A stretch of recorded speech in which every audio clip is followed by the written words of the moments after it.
Hi, I thought I'd do a video today and talk about prayer labyrinths. I was exposed to one a few years ago when I was walking. I don't even remember where it was. We were out of town somewhere and we drove by this old church, and I love to look at these old churches. So we got out and I stopped and walked around the grounds, and they had a prayer labyrinth there.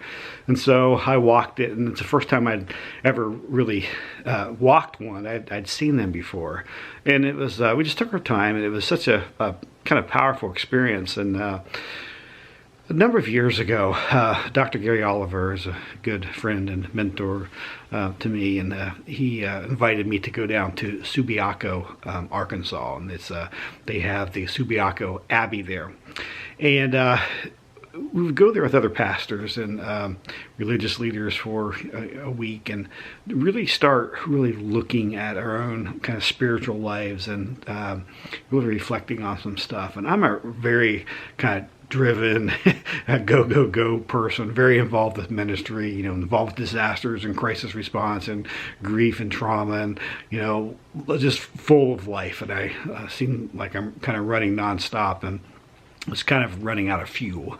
It's been a tendency for me to do that through the years. If some of you can relate to that.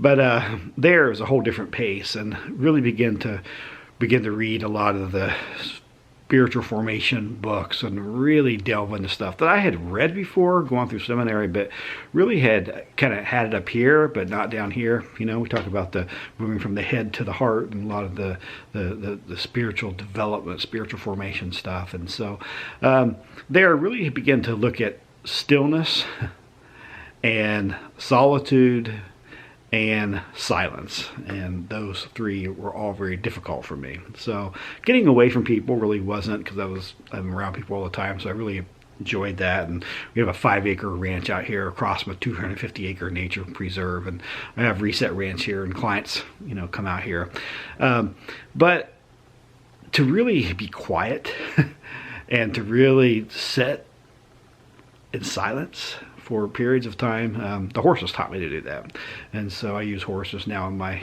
equine assisted coaching practice here. But I decided I really wanted to do a prayer labyrinth, so I got this finger prayer labyrinth, and I really enjoyed that. First I got one of the paper ones, and it's kind of hard for me to just kind of stick with it. But the finger labyrinth, and I'll show you that in a minute, is one you can even close your eyes, and as you go around it, your fingers will just follow the grooves until you get to the middle.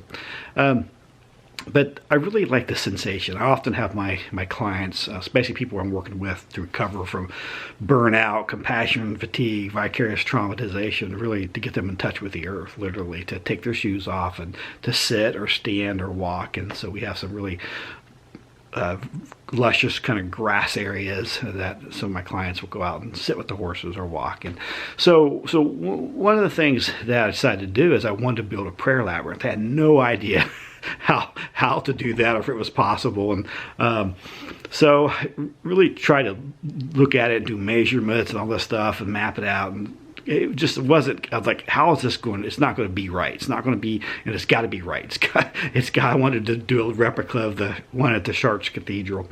And so finally I was out there sitting in my chair outside with the horses, and it just kind of came to me how to do it. And it's actually not all that hard. It's time consuming, but maybe I'll do a instructional video on how it looks. But first, let's go out and take a look at what I did, and see what you think. Then we'll talk about what we do and how we do it. As you can see, we're in Chicago. At least the wind's not blowing too far today. It's January, and my prayer labyrinth is right out there under 5 inches of snow, and there's like 3 more inches coming today. So but let's talk about that. But let's go find the horses first. Here goes my buddy. What are you doing, mister? I know, it's snowing. Where's your chicken friends at? These are the chicken girls, are all gathered around here eating their little block, but they're smart. They're inside today. Let's go see if we can find them, see if we have any eggs out here. I will warn you, the chicken coop is a mess right now because it's been super duper cold. Sweet girl. I know. I know. I'm forcing you to have some lovin's. I know. It's the saddest thing. What do you think? You don't like it out there? Is it too snowy? I know.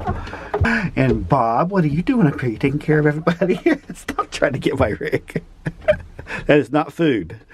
That is not food. Oh, you got some eggs under there? What do you think? There's some eggs under there? How many eggs are there? Can I see? Oh, I see one egg.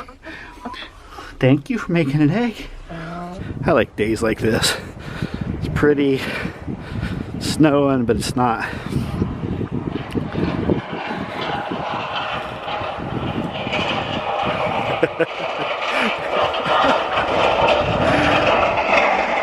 Is that scary? Is that scary? I know. That's a noisy snowplow, wasn't it? Yeah. Got hay all over his back. What do you think? What do you think?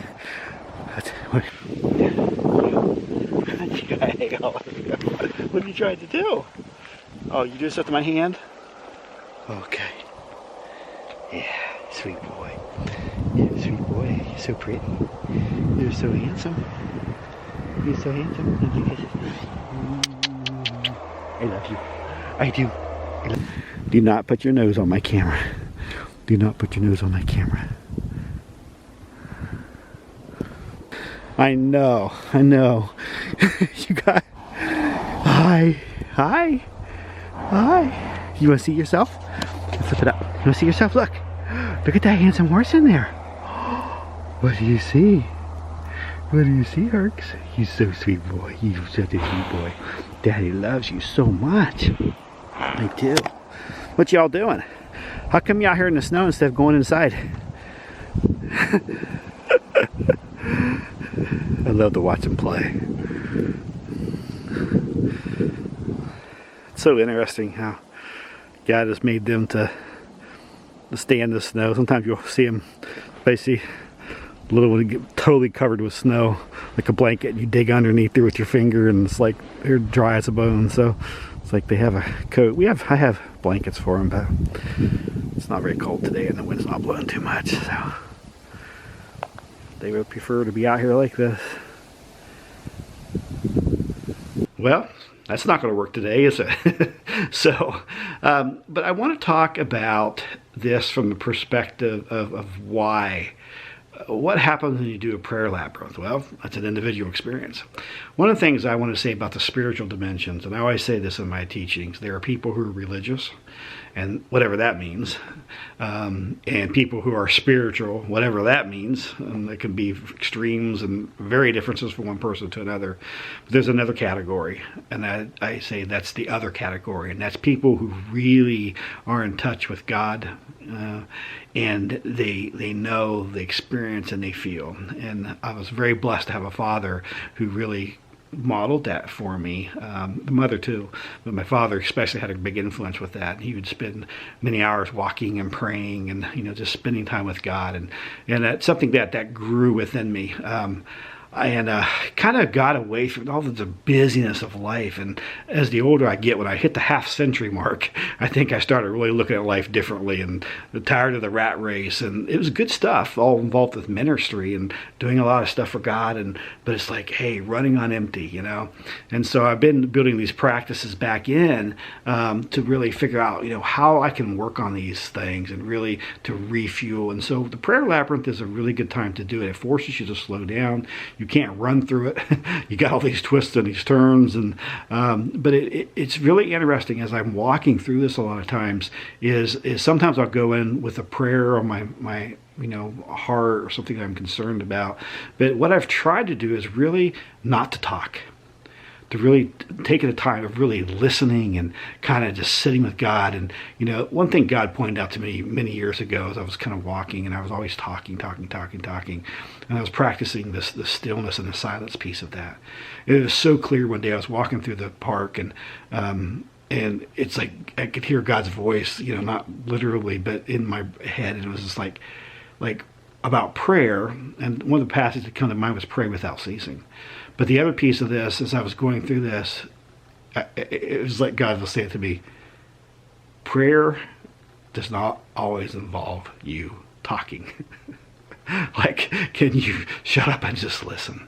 And so even when my lips aren't moving, sometimes my brain's talking, you know what I mean?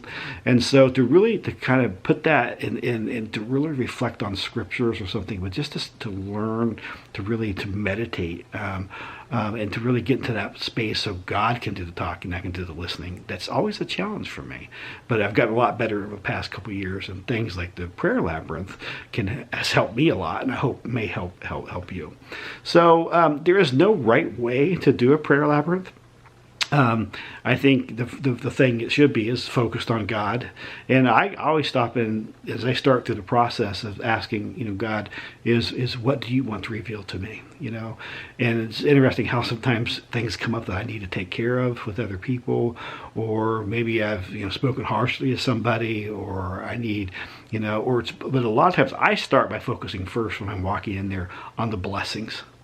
Sometimes I'll do it when I come out as well, but when I get to the center of it, I put this old, antique metal green chair, and it's metal for a purpose. I put a metal chair on purpose because that metal helps to ground me with the earth. So if it's too cold and wet and I don't want to take my shoes off, it just grounds you with the earth. And as you're breathing, you can really, really feel that viscerally in your body. And so, so I challenge you to practice. I'll put the link to the one I got below. I'll show you the one that that's a wooden one. And what I like about the one with the groove, and you can probably find something, there's some other things that's cheaper with plastic, but I just keep this in my bedroom or my house, different places. But you can close your eyes and do this. So I'll show you what that's like as you kind of walk through that.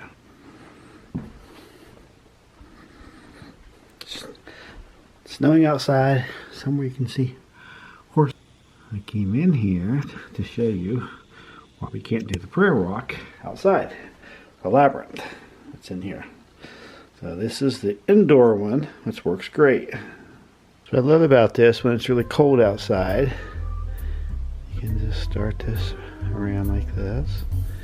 And what I like about this one, instead of like the paper ones, you don't have to paying attention. And there's a kitty coming across. Are you on my finger labyrinth? Are you on my finger labyrinth? You gonna help Daddy have prayers?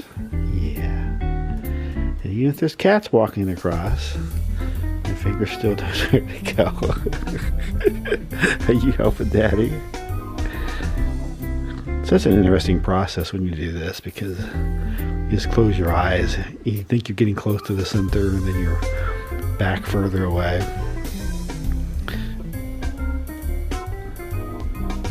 It's kind of like life. You start out and sometimes you feel blindfolded. You got people vying for your attention and trying to focus on life or your meditation or God, but very sweet distractions. Hey, stop it. You're interrupting my groove. It's okay. Daddy loves his kitty. Daddy loves his kitty boy. You gonna do footsie things? Yeah. He's gonna do footsie things. They love this new blanket. It's actually a throw. It's got a pink one and a maroonish one. Just redecorated the room. I wanted something kind of colorful. It was winter and January up here, and the bed was brown, so we ended up painting this. Got the Sleeping Beauty thing. We have those little lights over here. Flowers up here. Our picture. Of course, a little fireplace there. Snowy outside with the horses.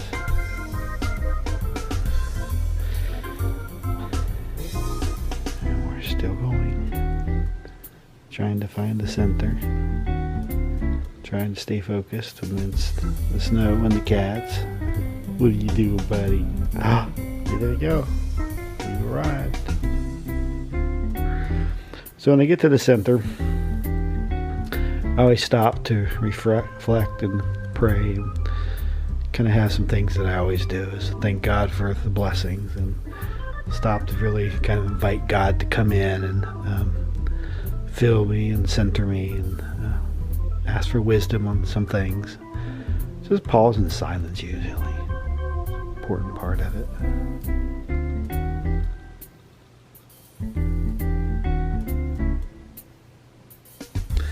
See, we should be more like cats.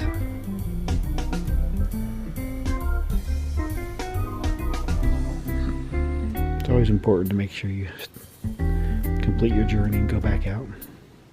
It's kind of interesting. Sometimes I'll stop along the way. I'll get to a turn and I'll think of something. And I'll stop and just reflect on it. When I'm walking it outside, my prayer labyrinth that I made outside, usually somewhere between, I think you can do it like 3.5 minutes, but I think I usually do it in about 5 if I remember correctly. Sometimes the kitties come and walk around with me. So interesting, one day I was out there doing it and I was with somebody and having some kind of barriers in their life, and the donkey George comes and like gets right in the middle and would not let her through. And I could tell her getting more and more frustrated. It's kind of us mirroring some of the things in her life. It's kind of fascinating how the animals interface with us. Like now on this thing, like I always think I'm kind of coming back and going to hit the center, and you're like, oh wait, was I paying attention? Did I lose my way? No, Daddy's not holding you right now. No. I love you, Bear. I love you, little sweetie. We're almost done, and there we are back out. What do you think? Yeah. What do you think? Did you thank God for your blessings today, mister? That you have a warm house, and you have a mom and daddy who love you. Yeah, you ready to go work? Okay. Put it back here on the shelf. Is there anything more relaxing and centering and grounding than a sleeping kitty? I think animals really can show us the way we're supposed to live.